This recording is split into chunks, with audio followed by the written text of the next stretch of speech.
बिस्मिल्लाहिर्रहमानिर्रहीम। अस्सलामुअलैकुम नाज़रीन, तमाम तारीफ़ें ज़ात पाक की जिसने ये कायनात तख्लीक की, और दुरूद सलाम आखिर ज़मान नबी हज़रत मोहम्मद सल्लल्लाहु अलैहि वसल्लम की ज़ात पाक पर जिनकी वजह से ये कायनात तख्लीक की गई। नाज़रीन, आज की वीडियो में हम बात करेंगे, इन दो अहम तरीन टॉपिक हैं। एक स्वीडन के अंदर रहने वाला जो गुस्ताख था उसके हवाले से, और दूसरा TLP के एक MPA महमूद अहमद संगरा साहब, उनके हवाले से एक खबर सामने आई है। वो भी आप लोगों के साथ इस वीडियो के अंदर डिटेल के साथ शेयर होगी। आपसे रिक्वेस्ट यही है कि आपने वीडियो को मिस नहीं करना। चैनल पर नए तो इसको लाजमी सब्सक्राइब करें, वीडियो को शेयर करें और कमेंट्स भी करें। जितनी बहन भाई देख रहे हैं, ये आपसे रिक्वेस्ट है। सबसे पहली बात नाज़रीन, कि आज जो ज़मीन है, सरजमीन, ये एक और गुस्ताख से पाक हुई है, और ये स्वीडन के अंदर रहने वाला गुस्ताख था। इस गुस्ताख ने बहुत ज़्यादा जो थी वो गुस्ताखियाँ की हुई थी, और इसने नौज़ बिल्ला कई मरतबा कुरान पाक के जलाया था। यानी ये सलमान मुमिका इसका नाम था, और ये स्वीडन में रहता था, और स्वीडन गवर्नमेंट जो थी वो इसको सपोर्ट करती थी।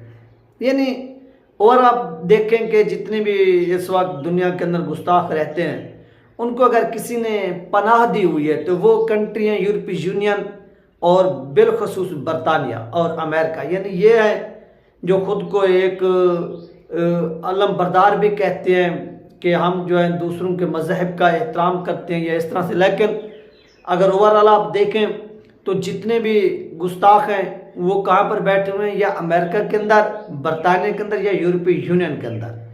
ये यानी 3 ऐसे एरियाज़ हैं जहाँ पर इनको पनाह दी जाती है। मुकम्मल तौर पर इनकी जो गवर्नमेंट है वो किफ़ालत भी करती है इनको। यानी फिर बाहर तो ये नहीं निकल सकते। जो वहाँ की फिर जो NGOs होती हैं वो इंसानी हकूक़ के नाम पर क्या करती हैं, इनको फंडिंग फराहम करती हैं। जब इनको फंडिंग फराहम करती हैं तो फिर ये ज़्यादा यानी उस काम को सरअंजाम देते हैं, क्योंकि पीछे इनको सपोर्ट हासिल होती है कंट्रीज़ की। इसलिए ये पब्लिक मकाम पर आकर जो है वो इस तरह से एक घटिया तरीन जो है वो हरकत करते हैं, जिसके ऊपर मुसलमान भी सराप एहतजाज होते हैं, और ओवरऑल भी इन जितनी मज़हब से तल्लुक़ रखने वाले लोग हैं वो भी इस चीज़ की क्या करते हैं, मुज़म्मत करते हैं। और इस स्वीडन में नाज़रीन ये रहता था, और नॉर्वे का इन्होंने सफ़र किया। यानी इस मलऊन ने इसने क्या किया कि नॉर्वे स्वीडन को छोड़ा। आज से 5 दिन पहले जो खबर सामने आई है कि ये स्वीडन को छोड़कर 5 दिन पहले ये पहुंचा हुआ था नॉर्वे के अंदर, कि इसने एक ट्वीट भी किया था कि ये स्वीडन को छोड़ रहा है और ये जा रहा है अब नॉर्वे के अंदर। नॉर्वे में बैठकर क्या करेगा, अपनी गुस्ताखियों को जारी रखेगा। लेकिन जब ये वहाँ पर पहुँचा नॉर्वे के अंदर, तो वहाँ पर ये इंतहाई अजियतनाक हालत में मुर्दा पाया गया। ये नॉर्वे की गवर्नमेंट ने इनके साथ कुछ किया या किसी और ने किया, ये कोई नहीं जानता, लेकिन ये वहाँ पर इबरतनाक मौत जो है वो मार चुका है। इसके बाद नाज़रीन चलते हम अपने अगले टॉपिक की जानिब। तहरीक लबैक पाकिस्तान के एक अकलौते MPA जिसका नाम है महमूद अहमद संगरा साहब।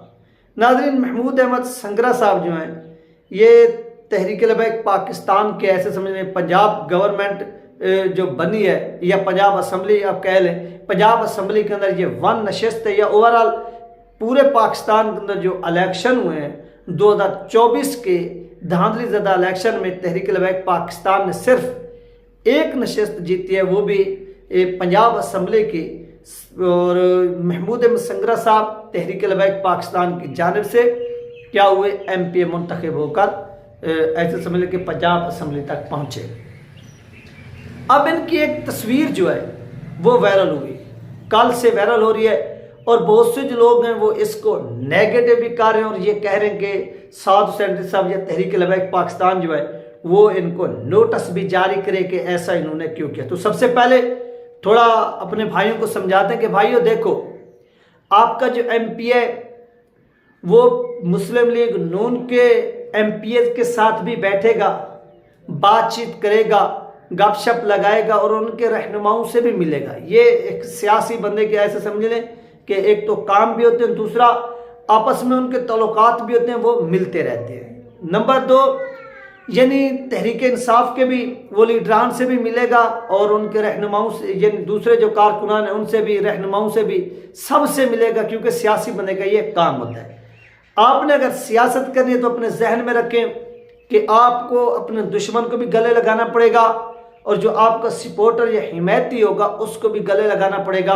आप ये नहीं कह सकते कि वो आपको तो मिल रहा है, आपने उससे वोट दिया है या आप उसकी पार्टी के हैं, अगर वो किसी दूसरी पार्टी के बंदे को मिलता है या उसके लीडर को मिलता है तो आपको ये चीज़ मायूब लगती है, यानी बुरी लगती है, तो इस चीज़ को आप बुरा ना मनाया करें। इनकी असल में रियलिटी के, हकीकत के, वो भी थोड़ा आप सुन लें।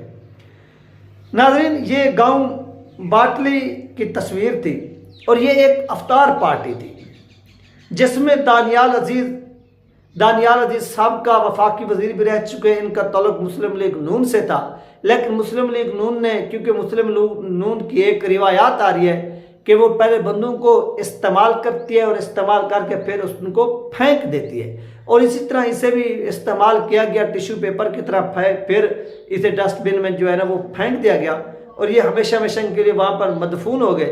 अब इन्होंने 2024 का जो इलेक्शन था वो भी लड़ा, लेकिन उसमें ये जीत ना सके और मुस्लिम लीग नून ने इनको टिकट नहीं दिया था। फिर ये नून लीग को खैराबाद कहे गए और सबका वज़ीर आज़म आज़ाद कश्मीर राना लाल बादशाह तहरीक इंसाफ के ज़िमनी इंतखाब के उम्मीदवार उवैस कासिम और मुख्तलिफ सियासी जमातों के लोग भी थे। यानी ये जो आपको एक पिक नज़र आई है और इस पिक के हवाले से लोग कह रहे हैं कि इन्होंने टीएलपी को अलविदा कह दिया है या छोड़ गए, ये बिल्कुल गलत है।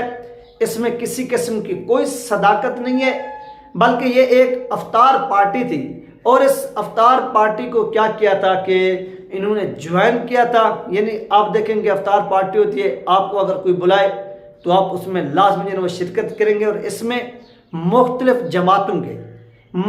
जमातों के जो थे वो लोग मौजूद थे। हाँ, इसमें वो शख्स भी मौजूद था जो तहरीक इंसाफ के टिकट के ऊपर इलेक्शन लड़ रहा था। यानी तहरीक इंसाफ का लाल बादशाह जिनका नाम है वो तहरीक इंसाफ के जो ज़िमनी इंतखाब के उम्मीदवार हैं उवैस कासिम साहब, उनकी जानिब से और दानियाल अजीज साहब की जानिब से यानी ये इफ्तार डिनर दिया गया और ये वहाँ पर जाकर इन्होंने शिरकत की और ये किया। और बाकी जो खबरें चल रही हैं कि ये पिक्चर पुरानी है या ये है या वो है, ये पिक्चर भी न्यू है, ये भी आप सुन लें, ये पिक्चर भी न्यू है। ये कोई सियासी जलसा नहीं था, ये कोई इलेक्शन कैंपेन नहीं थी, बल्कि ये एक अफ्तार पार्टी थी, अफ्तार डिनर जिसे आप कह सकते हैं। उसमें जाकर टीएलपी के एमपी महमूद अहमद संगरा साहब ने शिरकत की है और ये शिरकत होती रहेगी, आइंदा भी होती रहेगी, क्योंकि ये सियासी लोग जो हैं वो एक दूसरे की पार्टियों में आते जाते रहते हैं और इसको फिर आप पार्टी के साथ ना जोड़ा करें। ये एक ऐसे समझ लें, इस तरह से करने से आपकी कोई ना पार्टी छोड़ के जाते ना आपकी पार्टी में कोई इन होता है। बहुत से लोग जो कहते कि वे अलविदा कर गया, नहीं, अलविदा नहीं कर गए। ये आज भी टीएलपी का हिस्सा है, ये कल भी टीएलपी का हिस्सा रहेंगे। इनके हवाले से ये जो खबर सोशल मीडिया पर फैल रही है ये बिल्कुल गलत फैल रही है। ये एक अफ्तार डिनर था, उसमें इन्होंने शिरकत की है। हाँ, वहाँ पर पीछे बैनर भी एक लगा हुआ था तहरीक इंसाफ का और इन्होंने हार भी पहना हुआ था, क्योंकि ये एमपीए थे। जब ये पहुँचे तो इनको एक प्रोटोकॉल दिया गया, इनके इस्तकबाल किया गया और इस्तकबाल की सूरत में इनको यानी फूल पहनाए गए। तो ये वो पूरी की पूरी जो ना ओवरऑल सिचुएशन थी या रीज़न थी और इस चीज़ को लोगों ने फिर जो ना उछाला है। तो उछालना भी नहीं चाहिए, बल्कि इसकी तहकीक तक जाना चाहिए कि इसमें हकीकत कितनी है, सच्चाई कितनी। जो सच्चाई थी नाज़रीन मैंने आप लोगों के साथ बयान की है। ये तहरीक लबैक पाकिस्तान के एमपीए थे, हैं और रहेंगे। ये डिनर पर गए और वहाँ पर इनको वेलकम किया गया और फिर उन वेलकम की सूरत में इनको फूल पहनाए गए। ये वो रियलिटी है। बाकी बहुत से लोग कह रहे थे कि इनको नोटिस दिया जाए या वो किया जाए या ये किया जाए, क्योंकि मैंने ये पूरी की पूरी फिर वो जाकर कमेंट्स वगैरह भी पढ़े, लोगों ने कमेंट्स किए हुए थे।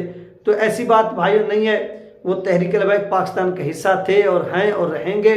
बाकी एक दूसरे के साथ मिलना जुलना ये हर किसी का चलता रहता है। ऐसी बात नहीं है कि कोई आपसे मुलाकात करे तो ठीक है, अगर किसी और से मुलाकात करे तो गलत है। ये बात नहीं होनी चाहिए, बल्कि आपको हमेशा दिल बड़ा रखना चाहिए, लोगों को गले लगाना चाहिए और मिलना चाहिए, और इससे आपकी मज़ीद जो है ना वो ऐसे समझ लें कि पहचान बढ़ेगी, कम नहीं होगी।